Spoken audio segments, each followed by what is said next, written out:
Week-end de choc dans les 5 championnats majeurs, occasion parfaite de tenter un prono sur Unibet, 100 € remboursés sur votre premier pari grâce au lien en description, conditions pour jouer en bas de l'écran. Ouais, ils jouent tous ensemble, ça presse tous ensemble, ils sont tous ensemble, voilà la différence.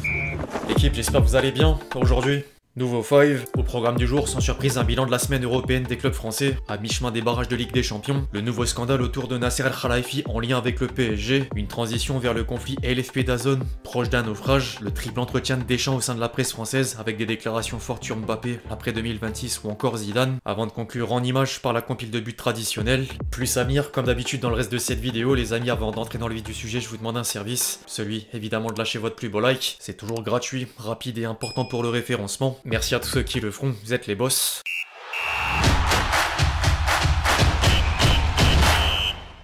La phase allée des barrages de Ligue des Champions aura laissé un goût amer chez les clubs français. L'affiche 100% Ligue 1 signifiait déjà la fin de parcours d'un club de l'élite aux portes des huitièmes de finale. Certains préféreront voir le verre à moitié plein, et l'autre représentant tricolore ressort en ballottage défavorable avant de jouer une place au prochain tour à l'extérieur. Monaco s'est malheureusement incliné devant Benfica sur le plus petit des scores dans un match cauchemardesque sur le plan arbitral. Après l'expulsion sévère d'Al-Mousrati plus les cartons jaunes de Vanderson et Zakaria, synonyme de suspension pour la seconde manche. La veille, Paris faisait respecter la loi du favori sur le papier à Brest, même si le club breton peut avoir des regrets par rapport au manque de réalisme. Les Brestois ont subi la passe à 3 du PSG, en pleine puissance à l'échelle collective comme individuelle. Dembélé a encore marqué à 2 reprises et vient en plus d'atteindre la barre des 15 buts toutes compétitions confondues en 2025, équivalent au précédent record à titre personnel sur une année civile complète. De quoi pousser Luis Enrique à la plaisanterie en conférence de presse. Tenéis a Ousmane, ¿no? Le podéis preguntar a él qué ha comido estas navidades o qué ha hecho. A los que conocemos a Ousmane y lo vemos entrenar, ahora mismo está pleno de confianza. Yo jugaba a la Play cuando era jovencito y cuando tenías la flecha encima del jugador, salía todo. Derrière Dembélé, un autre coéquipier continue d'impressionner de semaine en semaine. Vitinha est devenu une véritable pièce maîtresse dans l'entrejeu et la performance de mardi soir lui permettait de prendre un nouveau trophée d'homme du match. L'entraîneur parisien a une description du joueur lourde de sens. Vitinha est unique, il occupe un poste de pivot vital pour notre équipe, il apporte énormément, il est fort physiquement et mentalement, il incarne le milieu de terrain parfait. Il a dit. Par contre, Luis Enrique tenait à rester les pieds sur terre avant de recevoir au Parc des Princes. Le résultat m'a plu. Brest est une équipe qui avait marqué 8 buts contre nous lors des 5 derniers matchs. Ils auraient pu marquer, particulièrement sur corner. On a eu de la chance, le résultat est exagéré par rapport à ce que Brest a montré. Il y a une régularité qui fait que l'équipe est meilleure. On a bien défendu, notre équipe est faite pour attaquer. On est dans une très bonne série. Le match de Manchester City a libéré tout le monde. Le niveau de confiance est au plus haut. Il est hors de question de prendre le match retour contre Brest comme un entraînement. Sur les 5 derniers matchs contre eux, les 2 fois où on menait de 2 buts, on a fait match nul. L'objectif est de passer en 8ème, c'est ce qu'on voudra faire. En parallèle, les autres résultats auront donné quelques enseignements. Les 2 clubs allemands sont sortis vainqueurs du premier acte, le Bayern et Dortmund respectivement tombeurs du Celtic et du Sporting, tout le contraire des clubs italiens à moindre mesure, l'Atalanta et l'AC Milan respectivement battus par Bruges et le Feyenoord, seule exception la Juventus, sans oublier le classique Manchester City et Real Madrid auquel j'ai dédié une vidéo entière. En dehors de la Coupe d'Europe, un match en retard de la 15e journée de Premier League valait le détour. Everton a piégé Liverpool au bout du temps additionnel dans une atmosphère électrique pour le dernier derby de la Mersey au Goodison Park. Suite à la fin des travaux du nouveau stade, les Reds manquent une occasion de prendre 9 points d'avance sur le dauphin Arsenal.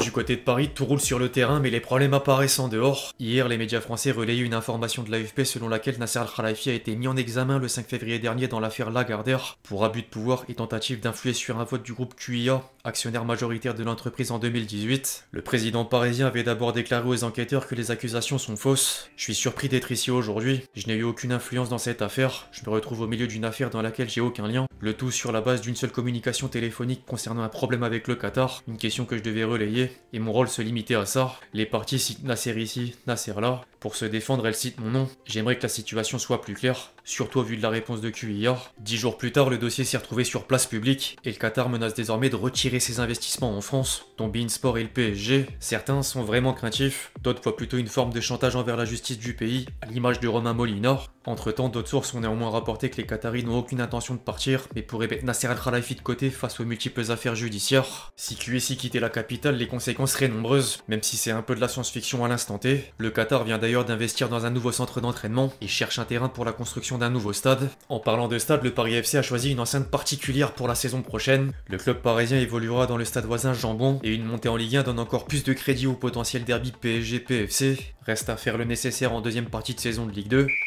L'un des exemples de conséquences de départ du Qatar concernerait le championnat de façon directe, surtout au vu de la situation actuelle. La transition est toute trouvée pour arriver sur le conflit en cours entre la LFP et DAZN. Les amis, vous êtes normalement pas sans savoir que la chaîne n'a payé que 50% du montant des droits TV de la Ligue 1 et mis l'autre moitié sous séquestre. Elle reproche notamment à la Ligue le manque de moyens pour lutter contre le piratage, le manque de transparence sur le nombre d'abonnés potentiels, ou encore le manque d'ouverture des clubs pour la création de contenu. Du coup, Vincent Labrune a lancé une procédure pour défaut de paiement, et l'affaire sera résolue au terme d'une bataille juridique. De quoi inquiéter plusieurs clubs, d'autant plus que certains dépendent des droits TV à 60% dans leur budget de fonctionnement. Le groupe anglais disposait d'une clause de sortie en décembre prochain et l'objectif est maintenant de pousser une rupture de contrat d'ici la fin de saison en cours. En tout cas, le fiasco était prévisible, avec des torts du côté de la LFP comme celui de DAZN, mais la chaîne bat clairement des records d'indécence depuis le 1er août dernier.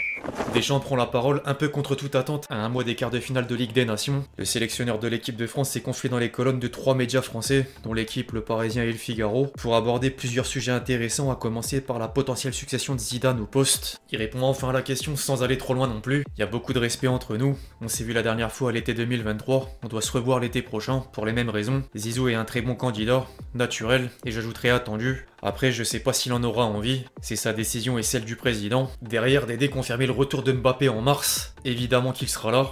Pourquoi ne serait-il pas là, s'il ne lui arrive rien d'ici là? Il est très attaché à l'équipe de France, même s'il a eu une période personnelle compliquée. Il a retrouvé tous ses moyens, et forcément ça se voit dans son jeu, et dans sa tête aussi. Fin 2024 était une période difficile pour le Kicks, mais c'est désormais de l'histoire ancienne. Je considère que Kylian a très bien assumé la suite après la retraite d'Hugo et Raphaël à la Coupe du Monde à Doha. Il a assumé ce rôle de capitaine avec Antoine comme vice-capitaine, et l'automne ne remet pas en cause son leadership par rapport à ce qu'il a fait, ce qu'il est capable de faire. Il a le droit d'avoir une période où il est moins bien. L'équipe de France sera toujours plus forte avec lui. Après, il y a eu cette affaire où le tribunal médiatique a rendu son verdict, alors qu'à l'arrivée, il n'a même pas été interrogé par la justice suédoise. Pendant 3 semaines, un mois, voire plus, ça a été violent. Kylian sait bien qu'on parlera toujours beaucoup de lui, même quand il est pas là. Mais sur des sujets aussi sensibles, c'est loin d'être évident. Deschamps a d'ailleurs profité de l'occasion pour faire une mise au point sur les 2 absences du joueur lors des 2 derniers rassemblements. Avant la liste, il y avait la possibilité qu'il aille à Lille en Ligue des Champions, donc il pouvait être amené à jouer. Il est entré 30 minutes, pas totalement rétabli. Il y a eu des échanges entre staff, mais il avait besoin de temps pour cicatriser. Quand je fais ma liste, vu la situation, je choisis l'option de pas le prendre. Il y avait peu de probabilité qu'il joue le samedi. Finalement, il a joué. Vous pouvez pas tout savoir non plus. Je m'interdis de révéler les échanges que je peux avoir avec les joueurs. Lui, il sait, moi je sais,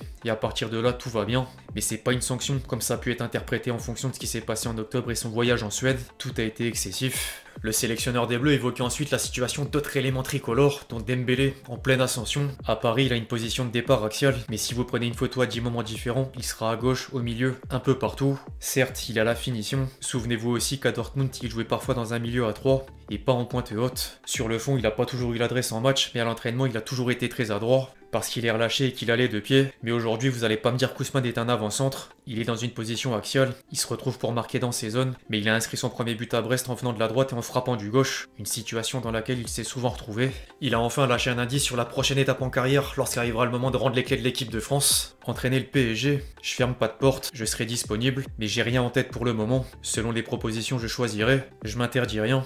Je suis pas fixé sur quelque chose de précis, je sais pas et je veux pas savoir de quoi sera fait mon avenir. Je ferme aucune porte à part celle d'une autre sélection, sauf si je changeais d'idée, mais ça m'étonnerait beaucoup. Sincèrement, je sais qu'il faut jamais dire jamais, mais je me vois pas être sélectionneur d'une autre équipe nationale. Et non, j'ai pas d'ambition politique. Au moins c'est on ne peut plus clair. Avant de conclure les amis, vous connaissez la recette, la compile de buts.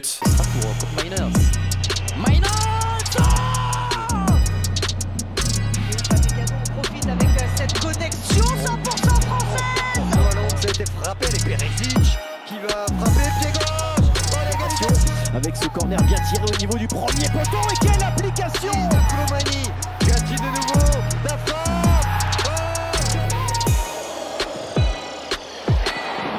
Pour Julian Brandt, la tête de Guirassy. Le ballon récupéré par Talbi. Jougla, le contrôle et l'enchaînement.